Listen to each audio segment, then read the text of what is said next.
Sekarang kita bahas dulu untuk persyaratannya, tentang struktur kerjanya setiap hari menjadi seorang pengawas. Tapi kalau pengawas yang dari luar, ini dialek bahasa dan lain sebagainya juga harus menguasai. Kalau anggotanya bermasalah ya dia juga diseret. Jadi semua jenis pekerjaan itu susah. Yang mudah itu hanya menghayal.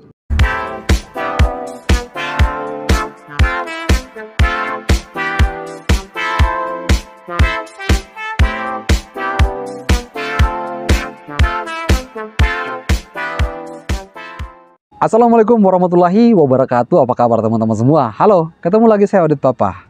Ini kemarin yang sudah saya janjikan kepada kalian semua.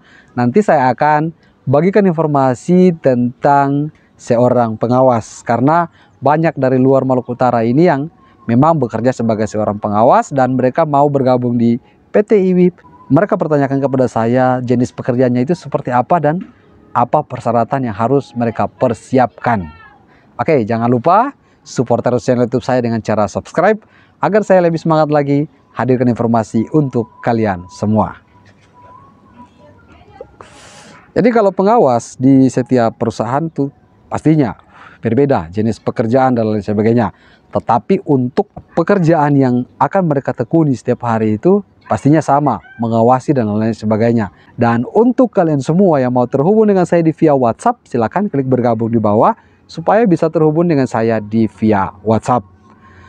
Teman-teman semua, tentu menjadi seorang pengawas itu tidak mudah. Nanti insya Allah di podcast saya akan hadirkan seorang pengawas supaya dia bisa membagikan juga informasi bagaimana menjadi seorang pengawas di lapangan, susah ataukah gampang mengatur anggota di lapangan.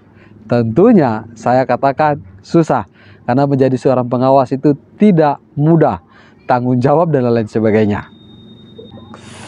Nanti saya akan bahas untuk setiap divisi menjadi seorang pengawas itu seperti apa. Sekarang kita bahas dulu untuk persyaratannya.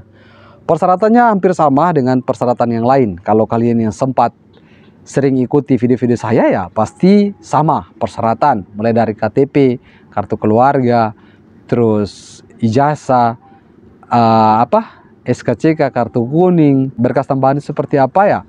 Itu seperti NPWP, SKD, terus kalau ada pengalaman kerja ya taruh.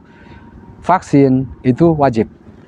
Terus untuk tadi yang saya katakan, hal yang harus kalian persiapkan kalau mau menjadi seorang pengawas di sini, tentunya itu awalnya kalian harus melihat dulu apakah dibutuhkan seorang pengawas ataukah tidak. Itu yang perlu kalian catat baik-baik. Karena kalau di sini awal menjadi seorang pengawas itu diambil yang memang sudah dari lapangan. Itu jarang diambil yang dari luar. Terkecuali memang pengawasan apa dulu. Pengawasan ADT dan lain sebagainya itu rata-rata diambil yang memang sudah kerja di situ lama. Misalkan dari GW terus jadi operator.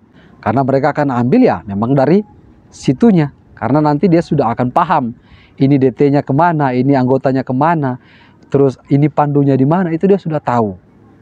Jadi yang harus dipersiapkan awal dan lain sebagainya ya itu dia sudah paham tentang struktur kerjanya setiap hari menjadi seorang pengawas. Kenapa saya katakan bahwa tadi menjadi seorang pengawas itu susah? Ya susah memang. Karena kita setiap hari diperhadapkan dengan orang-orang yang berbeda.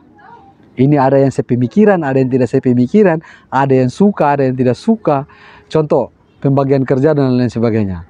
Hari ini dia dibagikan di sini, besoknya dibagikan di situ juga. Pasti ada anggota yang mengeluh, "Bah, saya setiap hari kok di sini." Gitu. Jadi, Anda yang pertama harus mengenali karakter manusianya. Kalau kita orang Maluku Utara ini sesama Maluku Utara, pasti kita sudah saling mengerti. Istilahnya orang di sini sudah baku tahu kartu. Jadi apa yang tong suruh ya dong so tahu.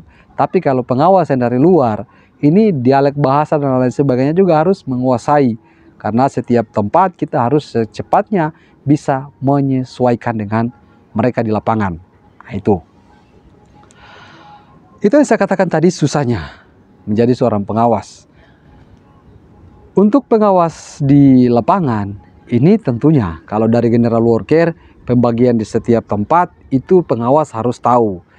Pengawas tidak hanya menghafal semua anggotanya, dia juga harus bisa menguasai areanya, dan dia bertanggung jawab mulai dari absensi, izin, terus makanan, itu masih dalam tanggung jawabnya pengawas.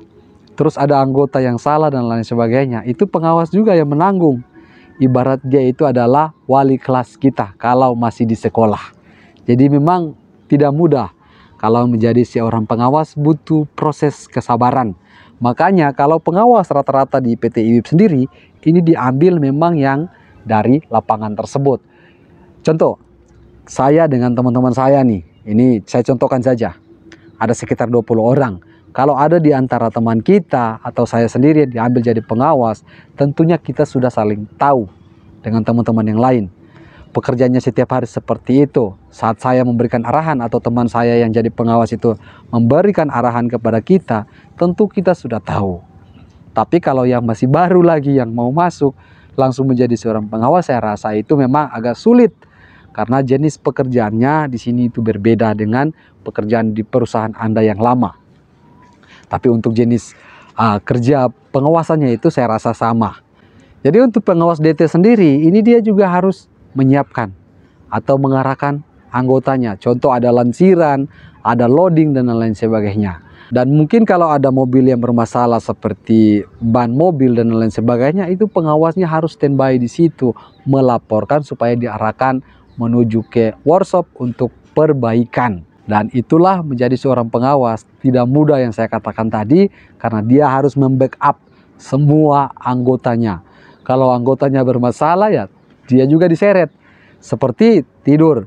Ini yang paling ditakuti oleh semua pengawas. Karena kalau anggota bermasalah seperti itu, ya tetap pengawas dipanggil. Kamu di mana saja. Kalau ada pengawas di situ terus anggotanya tidur, ya dua-dua bisa kena sanksi. Kalau pengawas dapat sanksi, berarti pengawas harus sanksi kita juga, gitu. Karena dia juga ditekan oleh atasannya.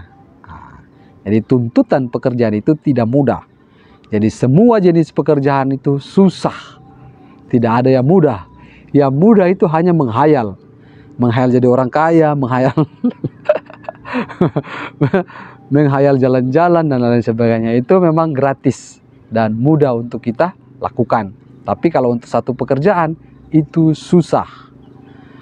Oke, saya tambahkan juga di sini sedikit saja. Ini kalau untuk eksa pengawasannya, pengawasan sebagai eksa loader dan lain-lainnya, itu tadi yang saya katakan bahwa mengatur strategi pekerjaannya di lapangan itu seperti apa. Contohnya permintaan di sini harus sekian loader, di sana harus sekian eksa. Ya, mereka harus mengatur pekerjaan seperti itu. Sama halnya dengan general worker.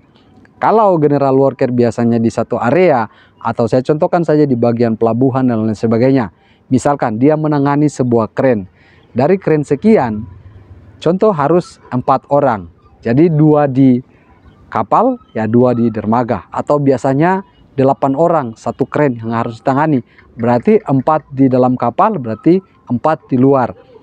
2 di bagian harus putar bahan yang harus dikasih turun dari kren. Dan 2 dikhususkan untuk buka segel dan lain sebagainya. Jadi semua sudah sesuai dengan SOP saat bekerja. Jadi untuk menjadi seorang pengawas harus memastikan semua area yang diminta itu bisa dia penuhi dengan anggotanya. Salah-salah kalau memang tidak ada anggota, pengawas pun harus turun tangan.